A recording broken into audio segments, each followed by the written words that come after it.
Well, thank you very much.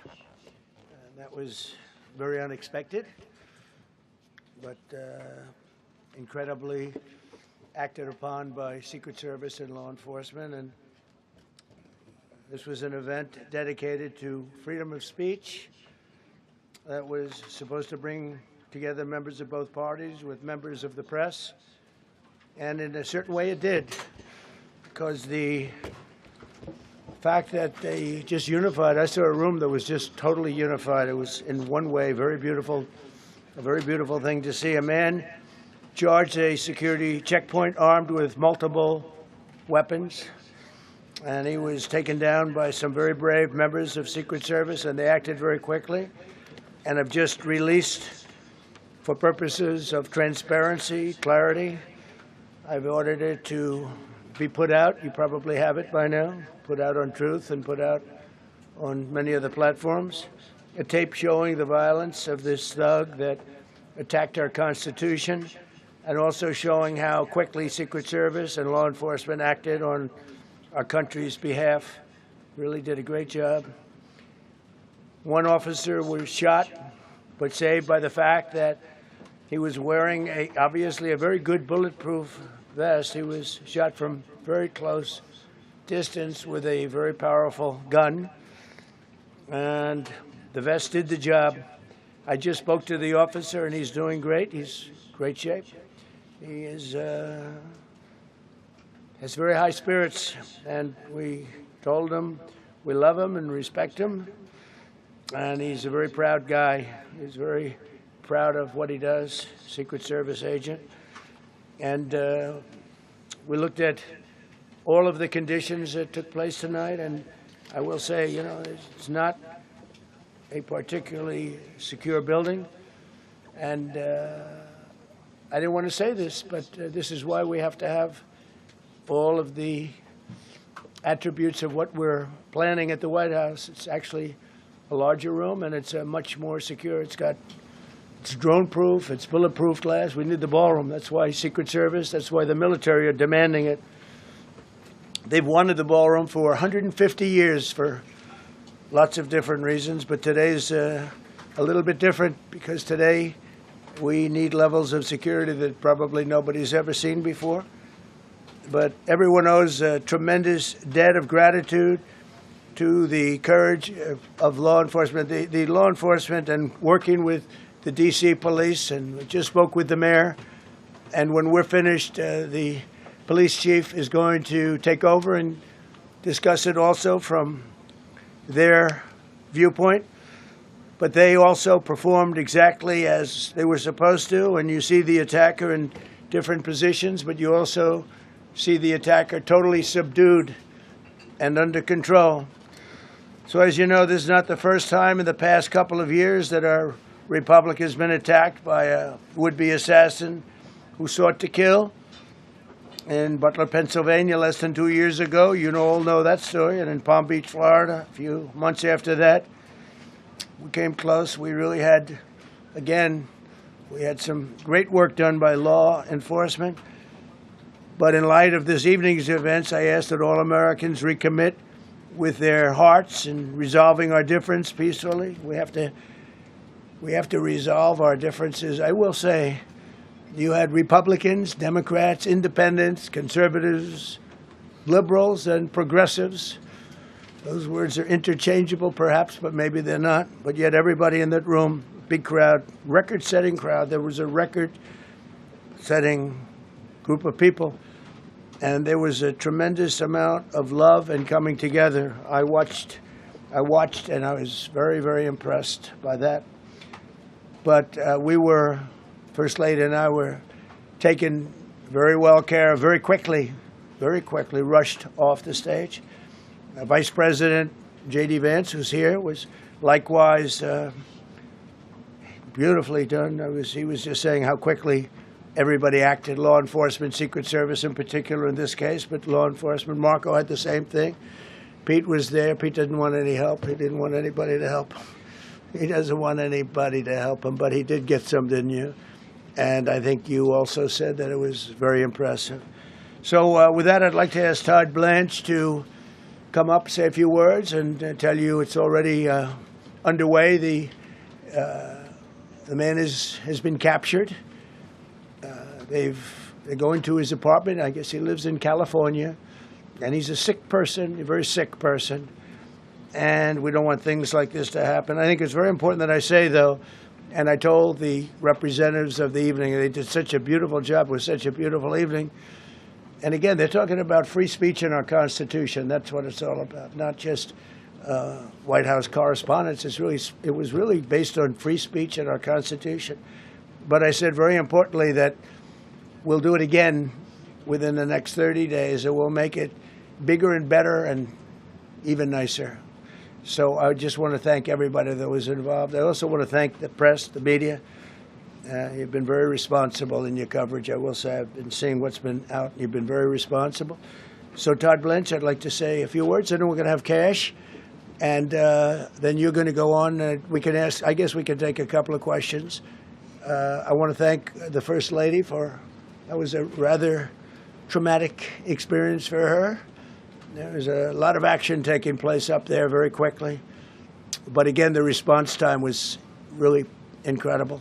And we're going to reschedule. We're going to do it again. We're not going to let anybody take over our society. We're not going to cancel things out because we can't do that. We wanted to stay tonight. I will tell you, I fought like hell to stay. But it was protocol. They said, please, sir. Because they didn't know there was a lot of action going on, and they didn't know could there be probably a lone shooter, but we'll find out. We'll find out very quickly. They have it very well under control. So I want to thank everybody very much. And Todd Blanche, please. Thank you very much, Mr. President. Tonight you saw the very worst and the very best of this country. You saw the very worst by the actions of that coward that the President just talked about. But you also saw the very best because you saw law enforcement do exactly what they're supposed to do.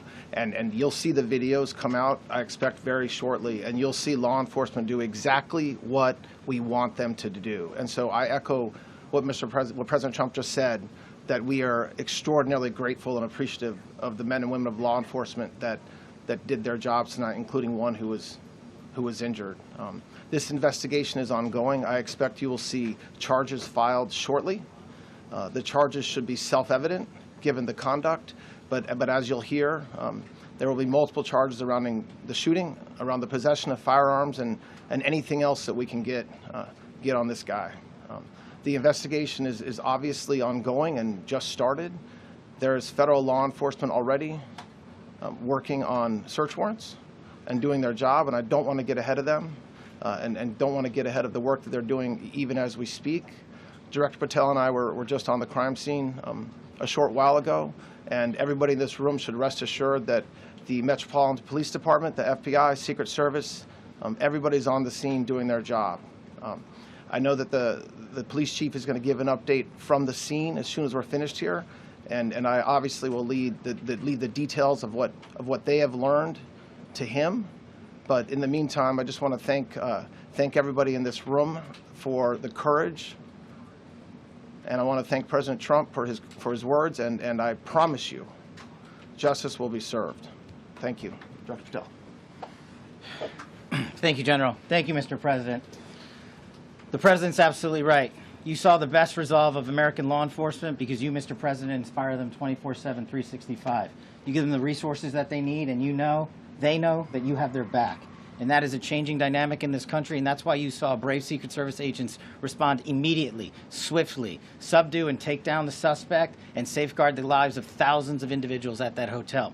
Thanks to our interagency partnership with the Department of Homeland Security and the Metropolitan Police Department, the FBI was rapidly deployed onto the scene, took over the evidence response unit, is examining all the ballistics that were found on scene, to include the long gun and the shell casings. We are conducting witness interviews as we speak. You will hear from our team on the scene there with the mayor and the head of the FBI field division there. But please know what the Attorney General has just said reigns no truer. You saw the very best of America tonight. The very best unite us at a time of uncertainty, because we have leadership here with the President and the Vice President that backs law enforcement, and the men and women that I shook their hands on the scene today could not have been prouder to show up on scene. And as the Attorney General said, make no mistake, we are conducting witness interviews. If you have any information whatsoever related to this event, 1-800-CALL-FBI, 1-800-CALL-FBI. No piece of information is too small. No piece of information is inadequate. We will evaluate it all. We will also be conducting interviews of those that were there. And if any of those individuals have information, please come forward to law enforcement or the FBI or the Metropolitan Police Department. We will be examining this individual's background thoroughly. That process has already started, and we are going to ensure that he was either a lone wolf actor or anyone else that was responsible. We will analyze all evidence immediately to make sure that we safeguard this country. Mr. President, Mr. Vice President, thank you for your leadership. Attorney General and Homeland Secretary Merlin, thank you for your partnership in law enforcement. Thank you, Ken. Okay, we'll do a couple, and then we go to the chair. Madam Chairman, I just want to say you did a fantastic job. What a beautiful evening, and we're going to reschedule. Okay. And after that, it's very tough for her to ask a killer question, right? But you have done a fantastic job. Please. Mr. President, I appreciate it. As you mentioned, it all happened so quickly, Yeah. and I wonder, especially because unfortunately you have experience with these sorts of threats. In that moment, when you realized there was a threat and service agents were telling us to get down, can you describe what was going through your mind, how you were feeling in that moment? That's a very good question, actually. It's always shocking when something like this happens. It's happened to me a little bit, and that never changes. The fact, we were sitting right next to each other, First Lady on my right, and I heard a noise and sort of thought it was a tray. I thought it was a tray going down. You know, I've heard that many times, and it was a pretty loud noise. And it was from quite far away. He hadn't breached the area at all. They really got him. But so it was quite far away, but it was a gun. And some people really understood that pretty quickly. Other people didn't. I was watching to see what was happening. Probably should have gone down even faster.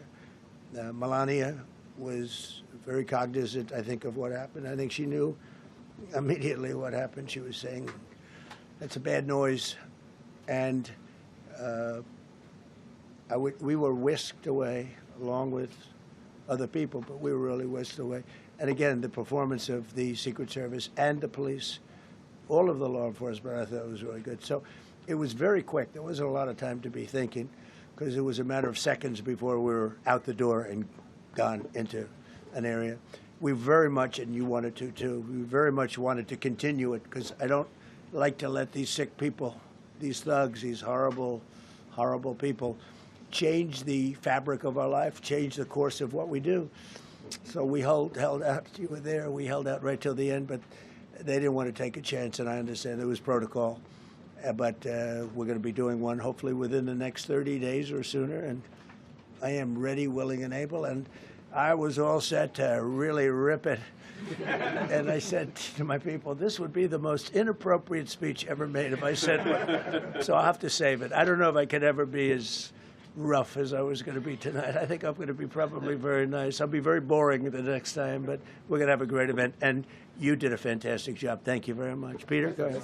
Thank you, President Trump. There's a report in the New York Post that this assailant assembled his weapon somewhere on site at the hotel. What do you think about that? And I ask respectfully, why do you think this keeps happening to you? Well, you know, I've studied assassinations, and I must tell you, the most impactful people, the people that do the most, you take a look at the people, Abraham Lincoln, I mean, you go through the people that have gone through this where they got them. But the people that do the most, the people that make the biggest impact, they're the ones that they go after. They don't go after the ones that don't do much because they like it that way. And when you look at the people that have either, whether it was an attempt or a successful attempt, they're very impactful people. Just take a look at the names there, the big names. And I hate to say I'm honored by that, but I've done a lot. We've done a lot. We've taken this country, and we were a laughing stock for years, and now we're the hottest country anywhere in the world. We've changed this country, and there are a lot of people that are not happy about that. So I think that's the answer, Peter. And after Butler, your team for a while rethought outdoor events. Yeah. Do you think that you now need to rethink No. indoor Well, events? but then you just don't do events. No, I can't do that. I have to. It is what it is. We have to do it. The room was very, very secure. He charged from 50 yards away, so he was very far away from the room. And what did you think when you saw the video of how fast he was running? He was moving. He was really moving. And the reaction time was great. Boy, those guys, they had their guns drawn literally by the time he was there. They were shooting. That's right. I thought they were very impressive. And if I didn't, I'd let you know.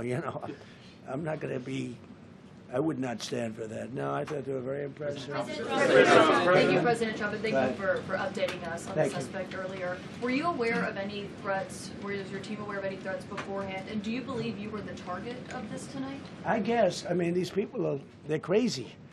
They're crazy. And, you never know. He was very far away from me. He had to go through a lot. We had resources all over. We had resources sitting at tables, literally in disguise, sitting maybe at your table, who knows? But we had people all over the room, so he had a long way to go. That was really a first line of defense, and they got him. And they really, they acted incredibly. No, there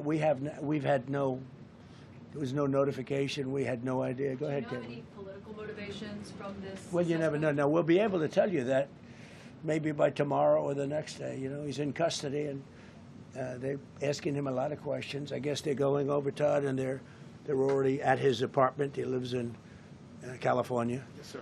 And they're over there, so they'll be able to tell you. Thank you, Caitlin. President Trump, did the suspect say anything, or was he wearing anything that would allege some type of motive here? No, I mean, he was a guy who looked pretty evil when he was down. They had him down. He was fighting hard. He was, in my opinion, a sick person. Who would do that but a sick person? But I think you're going to find everything about him. No reason to talk about it now. But tomorrow at this time, long before this time, you're going to know a lot of things about him. They seem to think he was a lone wolf, and I feel that too. Are you concerned about U.S. Secret Service protection ability? We saw several of the detailees take minutes to be escorted out the room. No, they acted very quickly. No, I was very impressed by Secret Service. I mean, I'm the one, and Mark Wayne, you would agree with that, I think. Absolutely. I'm the one that would complain. You don't have to complain for me. I would be complaining. I'd be up here right now saying they didn't do their job. Oh, believe me, because, it's my life, and I want to live because I want to make this country great. That's why I want to live. But when you're impactful, they go after you. When you're not impactful, they leave you alone. Okay, a couple of more. Go ahead, please. Is there any indication that this shooting could have been linked to the war in Iran? I don't think so, but you never know. We're going to know a lot. We have the best people in the world working on it, and we're going to know a lot. Please. Mr. President, there's a lot.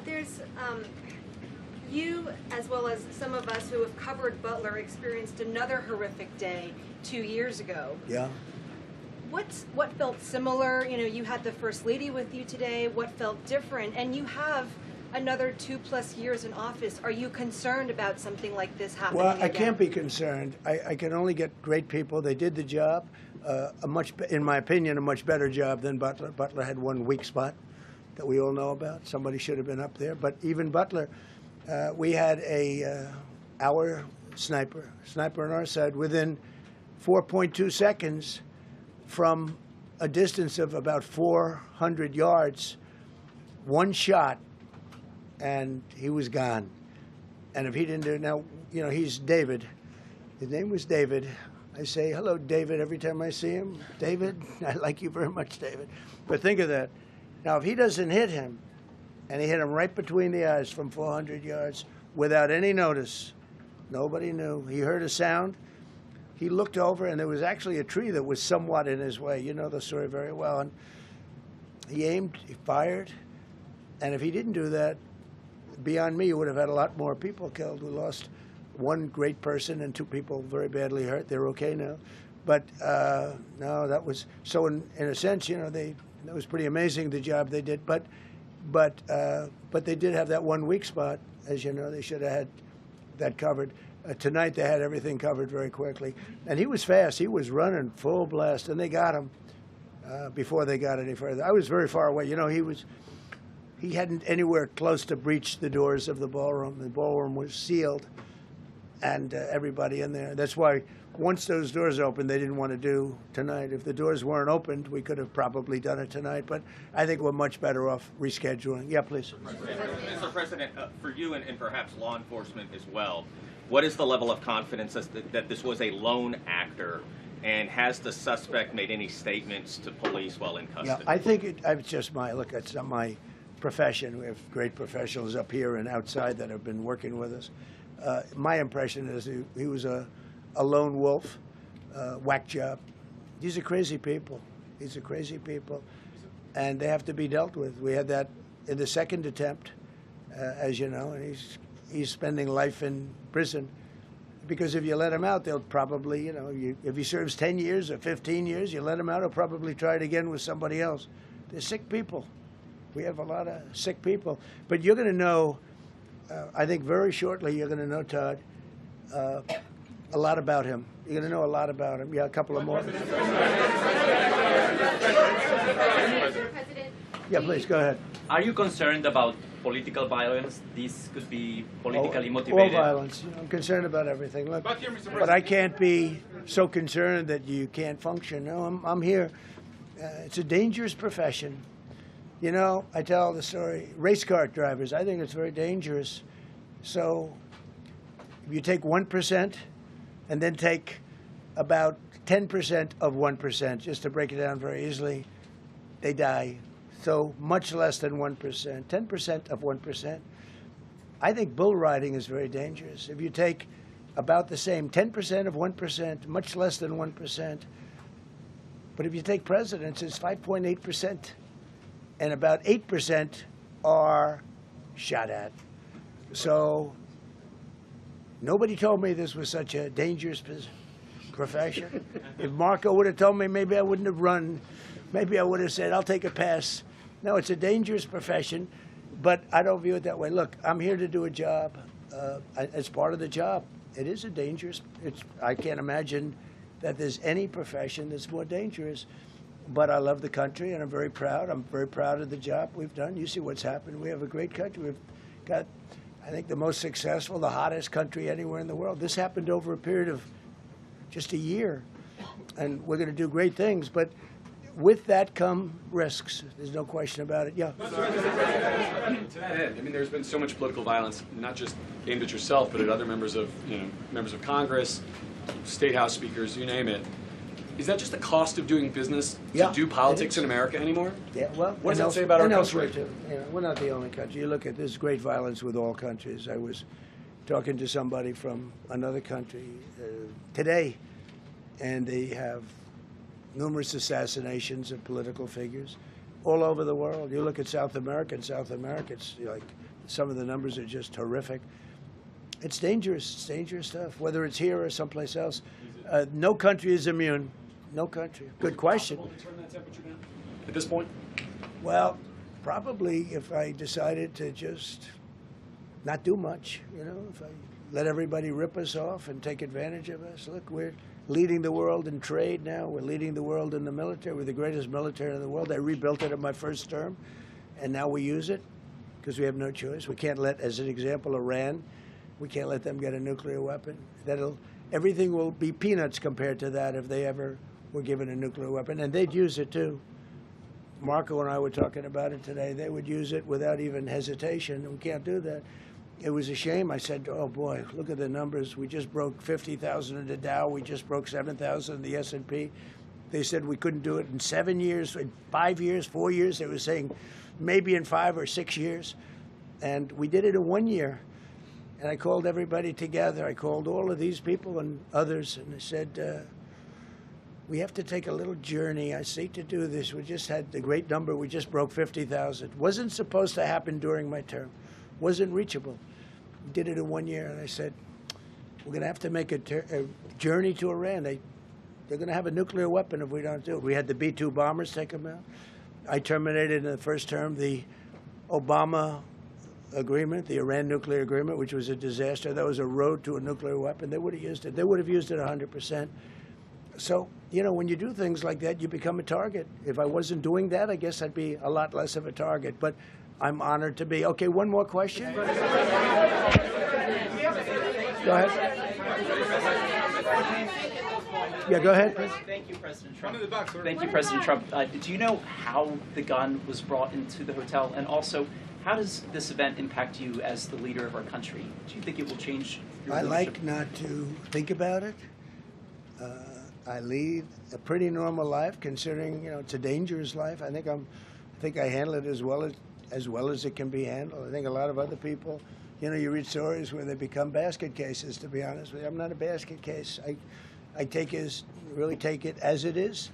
I do it for the country. I'm not doing it for any other reason. I have a first lady who's doing a terrific job. She loves the country, and she recognizes it better than anybody. She's told me numerous times. She said, "You are in a dangerous job," but that goes along with her too. I mean, it's dangerous for her too. We sat there tonight. We heard that noise, and it was either a tray or a bullet. I was hoping it was a tray, but it wasn't. And again, we had some very brave people doing a great job, so we're very proud of them and happy with them. I just want to thank everybody. They will be able to give you all that information as to the names and everything else. I think we released the names already. Most of you would have it, but his name. We appreciate it. I see so many tuxedos and beautiful dresses. It was a little different evening than we thought, but we're going to do it again, and we have a great chairman who we're so proud of, and we have to make it better. We'll make it safer, I guess, right? But we're going to make it even better. Okay, thank you very much. Thank you. Talked about how impactful this was. Can we hear from her about? Well, honey, would you want to say something? Okay. One in the back. Millions of people across the globe, in fact, are watching you. You demonstrated courageous leadership, and thank God you're alive. All of us are alive today. What is the message that you want to give to the world that this should change? What corrective measures can we take from here on? Well, all you can do, look, I don't care how many people you have, how good they are. They can be the greatest people. You have the greatest security in history. If you have a whack job who's got a brain, but it's a little bit distorted or a lot distorted, they can make trouble. I would say, Pete, right? You know, they can make trouble. Some of these people are of genius level IQ, and they're nuts. So it can be trouble. So you do absolutely the best. You get the best. We have the best people. Well, look, it was proven tonight. He started running from 50 yards, and he was fast. He was like a blur on tape. He was moving. It was very impressive the way they got him, because a lot of people would be looking and saying, you know, it's like a weird feeling, and they would let him get through, but they didn't let him get through. They drew those guns so fast. They looked like Matt Dillon. They looked like somebody that knew what they were doing, and we really do. But it comes with the territory. And if you want to do a great job, I really believe that. And you take a look at what's happened to some of our greatest presidents, and it doesn't happen to people that don't do anything. And it's not going to deter me from winning the war in Iran. I don't know if that had anything to do with it. I really don't think so, based on what we know. But we're going to continue to do a great job. That's all I can do. Thank you very much. We'll see you tomorrow. Thank you. Thank you. Thank you. Glad you're okay.